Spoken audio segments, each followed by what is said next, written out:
My name is Ronald Reagan. I have been asked to talk on several subjects that have to do with the problems of the day. It must seem presumptuous to some of you that a member of my profession would stand here and attempt to talk to anyone on serious problems that face the nation and the world. It'd be strange if it were otherwise. Most of us in Hollywood are very well aware of the concept or the misconception that many people, our fellow citizens, have about people in show business. It was only a generation ago that people of my profession couldn't be buried in the churchyard. Of course, the world has improved since then. We can be buried now. As a matter of fact, the eagerness of some of you to perform that service gets a little frightening at times. Now, back in 1927, an American socialist, Norman Thomas, 6 times candidate for president on the Socialist Party ticket, said the American people would never vote for socialism. But he said, under the name of liberalism, the American people will adopt every fragment of the socialist program. There are many ways in which our government has invaded the precincts of private citizens, the method of earning a living. Our government is in business to the extent of owning more than 19,000 businesses covering 47 different lines of activity. This amounts to 1/5 of the total industrial capacity of the United States. But at the moment, I'd like to talk about another way, because this threat is with us and at the moment is more imminent. One of the traditional methods of imposing statism or socialism on a people has been by way of medicine. It's very easy to disguise a medical program as a humanitarian project. Most people are a little reluctant to oppose anything that suggests medical care for people who possibly can't afford it. Now, the American people, if you put it to them about socialized medicine and gave them a chance to choose, would unhesitatingly vote against it.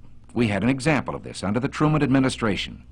It was proposed that we have a compulsory health insurance program for all people in the United States, and of course the American people unhesitatingly rejected this. So, with the American people on record as not wanting socialized medicine, Congressman Farrand introduced the Farrand Bill. This was the idea that all people of Social Security age should be brought under a program of compulsory health insurance. Now, this would not only be our senior citizens, this would be the dependents and those who are disabled. This would be young people if they are dependents of someone eligible for Social Security. Now, Congressman Farrand brought the program out on that idea of just for that particular group of people. But Congressman Farrand was subscribing to this foot-in-the-door philosophy, because he said, if we can only break through and get our foot inside the door, then we can expand the program after that. Walter Reuther said, it's no secret that the United Automobile Workers is officially on record as backing a program of national health insurance. And by national health insurance, he meant socialized medicine for every American. Well, let's see what the socialists themselves had to say about it.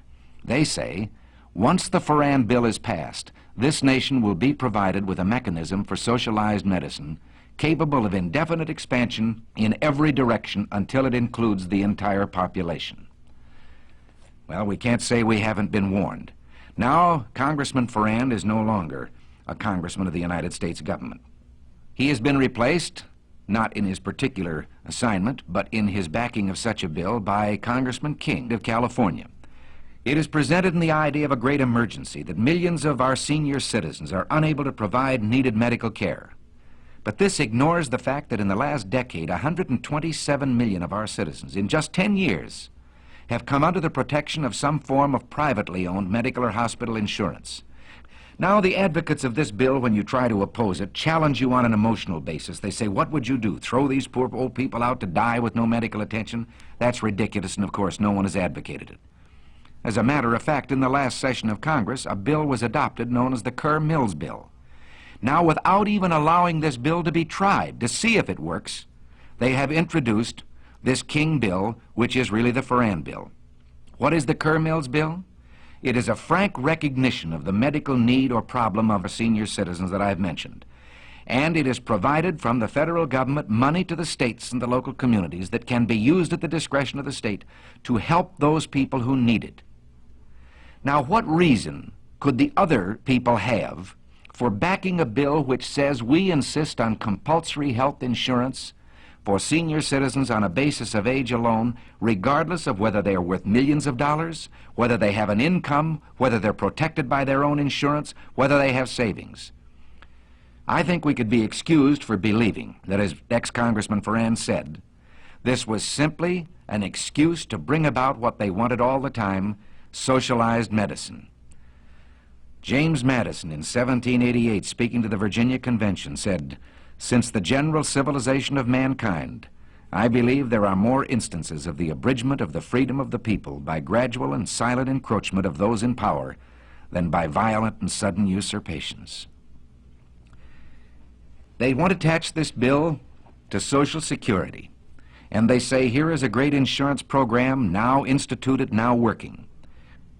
Let's take a look at Social Security itself. Again, very few of us disagree with the original premise that there should be some form of saving that would keep destitution from following unemployment by reason of death, disability, or old age. And to this end, Social Security was adopted. But it was never intended to supplant private savings, private insurance, pension programs of unions and industries. Now, in our country, under our free enterprise system, we have seen medicine reach the greatest heights that it has in any country in the world. Today, the relationship between patient and doctor in this country is something to be envied any place. The privacy, the care that is given to a person, the right to choose a doctor, the right to go from one doctor to the other. But let's also look from the other side at the freedom the doctor loses. A doctor would be reluctant to say this. Well, like you, I'm only a patient, so I can say it in his behalf. The doctor begins to lose freedoms. It's like telling a lie, and one leads to another. First, you decide that the doctor can have so many patients. They're equally divided among the various doctors by the government. But then the doctors aren't equally divided geographically. So a doctor decides he wants to practice in one town, and the government has to say to him, you can't live in that town. They already have enough doctors. You have to go someplace else. And from here, it's only a short step to dictating where he will go. This is a freedom that I wonder whether any of us have the right to take from any human being. I know how I'd feel if you, my fellow citizens, decided that to be an actor, I had to become a government employee and work in a national theater. Take it into your own occupation or that of your husband. All of us can see what happens once you establish the precedent that the government can determine a man's working place and his working methods, determine his employment. From here, it's a short step to all the rest of socialism, to determining his pay, and pretty soon your son won't decide when he's in school where he will go or what he will do for a living. He will wait for the government to tell him where he will go to work and what he will do. In this country of ours took place the greatest revolution that has ever taken place in the world's history, the only true revolution. Every other revolution simply exchanged one set of rulers for another. But here, for the first time in all the thousands of years of man's relation to man, a little group of men, the founding fathers, for the first time, established the idea that you and I had within ourselves the God-given right and ability to determine our own destiny. This freedom was built into our government with safeguards. We talk democracy today, and strangely we let democracy begin to assume the aspect of majority rule is all that is needed. Well, majority rule is a fine aspect of democracy, provided there are guarantees written in to our government concerning the rights of the individual and of the minorities. What can we do about this? Well, you and I can do a great deal. We can write to our congressmen, to our senators. We can say right now that we want no further encroachment on these individual liberties and freedoms. And at the moment, the key issue is we do not want socialized medicine. Now, you may think when I say write to the congressman or the senator that this is like writing fan mail to a television program. It isn't. In Washington today, 40,000 letters, less than 100 per congressman, are evidence of a trend in public thinking. Representative Halleck of Indiana has said, when the American people want something from Congress, regardless of its political complexion, if they make their wants known, Congress does what the people want. So write. It's as simple as finding just the name of your congressman or your senator, and then you address your letter to that individual's name. If he's a congressman, to the House Office Building, Washington, D.C. If he's a senator, to the Senate Office Building, Washington, D.C. And if this man writes back to you and tells you that he too is for free enterprise, but we have these great services and so forth that must be performed by government, don't let him get away with it. Show that you have not been convinced. Write a letter right back and tell him that you believe in government economy and fiscal responsibility, that you know that governments don't tax to get the money they need. Governments will always find a need for the money they get, and that you demand the continuation of our traditional free enterprise system. You and I can do this. The only way we can do it is by writing to our congressman, even if we believe that he's on our side to begin with. Write to strengthen his hand.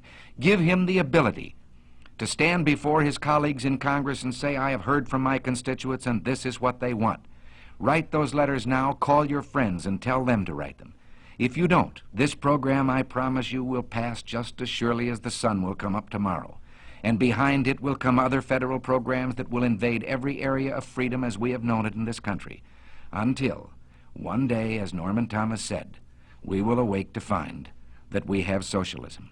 And if you don't do this, and if I don't do it, one of these days, you and I are going to spend our sunset years telling our children and our children's children what it once was like in America when men were free.